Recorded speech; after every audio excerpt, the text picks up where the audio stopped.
ఎలక్షన్ల పర్వం మొదలవుతుందనగానే ప్రతి ఒక్క జాతి నుండి అంటే కులం నుండి కూడా ఆటోమేటిక్గా మరి ఆలోచనలు మొదలవుతాయి. ఎందుకనంటే మా యొక్క కులానికి కూడా ఒక ప్రయత్నం ఇవ్వాలి, మరి మా జాతికి కూడా ఒక విలువలు ఇవ్వాలని చెప్పి ఆలోచనతో ముందుకు వెళ్తున్న ఈ తరుణంలో మరి ఇప్పుడు ప్రత్యేకంగా ఎవరైతే బ్రాహ్మణ కులానికి చెందిన వారు ఉన్నారో వారు కూడా మరి చట్టసభల్లో ఏదైతుందో అక్కడ ఇటు అసెంబ్లీలో అటు పార్లమెంట్లో కూడా మాకంటూ ఒక ప్రత్యేక స్థానం ఇవ్వాలని చెప్పి వారు కోరుతున్నారు. వారు మనతో పాటు ఉన్నారు, వారితో మాట్లాడడం ప్రయత్నం చేద్దాం. చరణ్ గారు చెప్పండి, అసలు బ్రాహ్మణ్స్ మరి ఇప్పటి వరకు చాలా వరకు మరి అంటే చట్టసభల్లో ఇటు పార్లమెంట్లో రెండిట్లో కూడా మరి ముందుకు వెళ్తూనే వచ్చారు. మరి ఈ మధ్య కాలంలో అంటే మీ యొక్క ఉనికి ఏమైనా తక్కువ అవుతుందంట? నిస్సందేహంగా ఆ భావన మాలో ఉంది. ఈ మధ్య కాలంలో ఉనికి తగ్గటమే కాదు, రాజకీయ పార్టీలు కూడా మా వైపు కొంచెం చూడటం మానేసేయనాలా లేకపోతే తగ్గించారో రెండు జరుగుతున్నాయి. కొంచెం సీరియస్గా వారు కూడా దృష్టి పెట్టడం లేదు. బ్రాహ్మణులకు ముఖ్యంగా అవకాశం కల్పించేటప్పుడు వాళ్ళు కొంచెం ఆలోచించి గతంలో ఇక్కడ ఎవరికి చేశారు, ఈ ఊరనే కాదు నేను రాష్ట్రం మొత్తంలో ఎంతమంది ప్రాతినిధ్యం వహించారు, వాళ్ళ పర్ఫార్మెన్స్ ఎలా ఉంది, అది కూడా చాలా ఇంపార్టెంటే. వాళ్ళు ఎంత నిజాయితీగా వారు ఉద్యోగం చేశారు, ఇవన్నీ కూడా తెలుసుకోవాల్సిన అవసరం ఉంది. వాటిలన్నిటిని చూసి మాకు అవకాశం కల్పించండి. ఎట్టి పరిస్థితుల్లో ఈ రాష్ట్రంలో భవిష్యత్తులో కూడా అపార్ట్ ఫ్రమ్ అసెంబ్లీ లోక్సభ ఎలక్షన్సే కాకుండా లెజిస్లేటివ్ కౌన్సిల్స్లో కానివ్వండి, జిల్లా పరిషత్ కానివ్వండి, మున్సిపల్ కార్పొరేషన్లో కానివ్వండి, తప్పకుండా వాళ్ళు మాకు ప్రాతినిధ్యం ఇవ్వాల్సిందే, వాళ్ళు మాకు ఇంపార్టెన్స్ ఇవ్వాల్సిందే. ఇచ్చి చూసి అప్పుడు మేము కూడా మీరు పిలవండి, రాజకీయ పార్టీలు పిలవండి, ఇదిగో ఈ అభ్యర్థిని మేము నిలబెడుతున్నాం, మీరు ఈయనకేం చేయగలరు, గెలిపించుకుని తీసుకురండి, మాకు అడగండి, చేసి మేము పనిచేసి చూపిస్తాం. సమాజంలో మేము అడిగితే మాకు విలువ ఇచ్చేవాళ్ళు చాలామంది ఉన్నారు. మా చుట్టుపక్కల నలుగురికి అడుగుతాం, ఓటు వేయమని అడుగుతాం, అతను గెలిపించమని అడుగుతాం. ఇది ఒకసారి అన్ని పార్టీలు కూడా దీని మీద సీరియస్ దృష్టి పెట్టాలనేది మా కోరిక. అంటే బ్రాహ్మణులు లేని ఊరు లేదు, బ్రాహ్మణులు లేని ఏరియా లేదు, బ్రాహ్మణులు లేని జిల్లా లేదు, బ్రాహ్మణులు లేని రాష్ట్రం లేదు. అంటే ఇక్కడ నిన్న మొన్న వచ్చింది కాదు, బీసీ కాలం నుంచి బ్రాహ్మణుల యొక్క ఉనికి ఉంది. మరి అటువంటి బ్రాహ్మణుల్ని ఈ రోజు ఈ యొక్క పార్టీలు ఏవైతే ఉన్నాయో, అధికార పార్టీ కానివ్వండి, ప్రతిపక్షం కానివ్వండి, ఎందుకు వీళ్ళు వివక్ష చూపిస్తున్నారు అంటే మిమ్మల్ని ఎందుకు పట్టించుకోవట్లేదు? అంటే ఇది రాను ఈ ఎలక్షన్లన్నీ ఆర్థిక వ్యవహారాలతో ముడిపడి ఉన్నాయండి. మీ అందరికి తెలుసు, ఖర్చులు విపరీతంగా పెరిగిపోయాయి. బ్రాహ్మణ సామాజిక వర్గంలో అంత ఆర్థిక స్థాయి ఉన్నటువంటి అభ్యర్థులు అంటే వెరీ ఫ్యూ, ఇద్దరు ముగ్గురు అలా వెతుక్కోగలం తప్పితే మరి ఇంకోటి కాదు.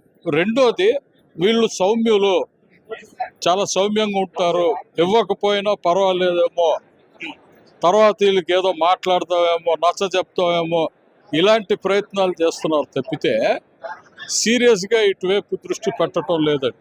మీరు చెప్పినట్టు ప్రతి గ్రామంలో దేవాలయం ఉంటుంది, ఆ దేవాలయంలో ఒక అర్చకుడు, పురోహితుడు, నలుగురు బ్రాహ్మణ కుటుంబాలు మ్యాండేటరీగా ఉంటాయండి నిస్సందేహంగా.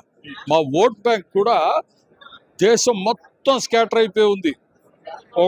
ఒక పర్టికులర్ కులం ఈ గ్రామంలో ఉంటుంది, ఈ వీధిలో ఉంటుంది అనేది కాకుండా కేవలం అగ్రహారాలు, మా పల్లెటూరులో అగ్రహారం వీధులు ఎలా అయితే ఉన్నాయో అలా కొంచెం స్కాటర్ అయిపోయి ఉంది తప్పితే మాది యునైటెడ్ ఓటే, అందులో సందేహం లేదు. మేము గట్టిగా కానీ ప్రచారం చేసి మనం అందరం ఈ పార్టీ మనకు అవకాశం ఇచ్చింది, ఇప్పుడు మనం ఈ వ్యక్తిని గెలిపించుకోవాలంటే అందరూ మాట మీద నిలబడతారు. ఆ రోజు రాజకీయం పక్కన పెడతా ఉంటాను కూడా చాలా మంది చెప్పారు మాకు.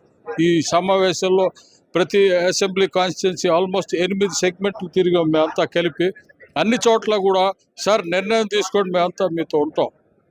ఆ పూట రాజకీయం మా పార్టీ ఏది ఉందో మేము అన్ని పార్టీల్లోనూ ఉన్నారు. మేము ఆ రోజు ఆ పార్టీని పక్కన పెట్టి ఏ పార్టీ మనకు అవకాశం ఇస్తే ఆ పూట అతను గెలిపించుకునే ప్రయత్నం చేద్దాం అనేటువంటి ఫీలింగ్ అందరిలోనూ ఉంది. అందుకనే ఇది కూడా ఒక ముఖ్య అజెండాగా పెట్టడం జరిగింది. అంటే గొయ్యి తవ్వి నుంచి మొదలుకొని గొయ్యి పూడ్చే వరకు బ్రాహ్మణుడు అవసరం కంపల్సరీ. బ్రాహ్మణులు లేకుండా ఏ కార్యం కాదు. అలాంటిది ఈరోజు బ్రాహ్మణులకి మరి చట్టసభల్లో కానీ ఇక్కడ అసెంబ్లీలో కానీ ఎందుకు అంటే వీళ్ళు చేయట్లు ఇవ్వట్లేదు?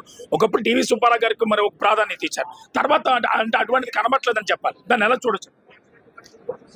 ఇది ముఖ్య కారణం ఇదేనండి. సహజంగా ఏమవుతుందంటే మీకు ఈ కార్పొరేషన్ చైర్మన్ని అన్సెరమోనియస్గా గతంలో తీసేయటం జరిగింది. అలాగే ఐఏఎస్ ఆఫీసర్లు కూడా కొంతమందిని అన్సెరమోనియస్గా తీసేయటం జరిగింది.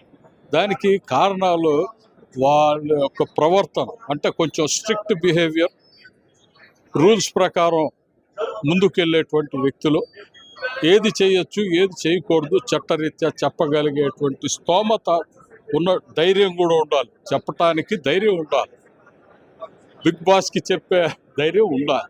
ఆ ధైర్యం వీళ్ళలో ఉంది కాబట్టే వద్దులే ఇక కొన్ని సందర్భాల్లో వీళ్ళతో చాలా కష్టం మనం బంద్ చేయటం, ఇప్పుడు రూల్స్కి వ్యతిరేకంగా చేయొద్దంటే కుదిరే పనులు కావు అని రాజకీయ ఒత్తిళ్ళకి లోనయ్యి ఆ పార్టీలు కూడా ఈ అధికారులు కానివ్వండి, బ్రాహ్మణ్ కార్పొరేషన్ చైర్మన్లు కానివ్వండి, అన్సెరమోనియస్గా తీసేస్తున్నారు. సో ఇదంతే వాళ్ళ మనసుల్లో ఉన్నాయి, చెరిగిపోలా. కరెక్ట్ సమయం వచ్చినప్పుడు ఎస్ ఓటింగ్ ఎలా ఉంటుందో చూపిస్తామండి. ఆ విషయంలో చాలా స్పష్టంగా చెప్పారు. ఎవరైతే సీతారాం సుధాకర్ గారు ఉన్నారో మరి ఆయనకు కూడా బ్రాహ్మణ కార్పొరేషన్ చైర్మన్ ఇచ్చారు. అంటే మీలో నుంచి రేపొద్దున రాబోతున్న దినాల్లో ఎవరైనా పోటీ చేయబోతున్నారా? పోటీ చేయబోతే క్యాండిడేట్ పేరు ఏమైనా అనౌన్స్మెంట్ చేస్తాను. సార్, మాలోంచి చాలా మందికి ఆ ఆలోచన ఉందండి. రాష్ట్రం మొత్తం చాలా మందికి ఆ ఆలోచన ఉంది. అయితే కొంతమంది ధైర్యంగా ముందుకు వస్తారు, కొంతమంది ఆలోచిస్తూ ఉంటారు. ఇలా ధైర్యంగా ముందుకు వచ్చేటువంటి వ్యక్తుల్ని మేము అన్ని పార్టీలకు కూడా మేము అపీల్ చేసేది ఏంటంటే, వీళ్ళకి ఇచ్చే అవకాశం ఇచ్చి చూడండి, మాకు అప్పచెప్పండి. మీరు అపీల్ ఇచ్చారు, మీరు కోరిక మేరకు మీ అభ్యర్థికి ఇస్తున్నాం, మీ సామాజిక వర్గానికి ఇస్తున్నాం, మీరు గెలిపించి తీసుకురండి, అడగండి. మేము అడుగుతున్నాం మిమ్మల్ని, ఏదో మీరు చేసేటప్పుడు మీరు మమ్మల్ని అడగండి.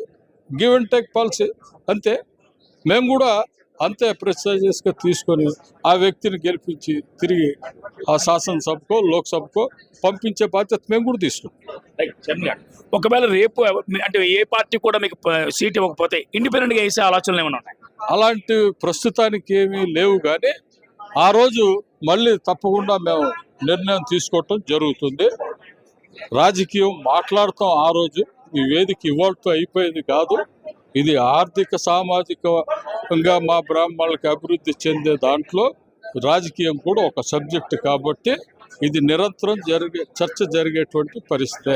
సతీష్, పరిస్థితి అయితే ఇది. ఎందుకంటే చరణ్ గారు అయితే ఒకటే చెప్తున్నారు, ఎందుకనంటే బ్రాహ్మణులు కూడా ఒక కంపల్సరీ ప్రధాన పాత్ర అయి ఉన్నారు. మరి బ్రాహ్మణులు గుర్తించండి. ప్రతి ఒక్క ఏదైతే రాజకీయ పార్టీలు ఇప్పుడు పనిచేస్తున్నాయో, మరి ఇప్పుడు పరిపాలన ఉండే పార్టీలు, ప్రతిపక్ష పార్టీలు కూడా కంపల్సరీ మమ్మల్ని గుర్తించినట్లయితే మేము కూడా చట్టసభలకి, ఏవైతే అసెంబ్లీ మరి పార్లమెంట్లకు కూడా వెళ్ళే ఆలోచన మాకు కూడా ఉంది, మాకు కూడా ప్రాధాన్యత ఇవ్వాలని చెప్పి వారు కోరుతున్నారు. వీడియో జర్నలిస్ట్ సతీష్తో సిటీవీ న్యూస్, వైజాగ్, వేణుగోపాల్.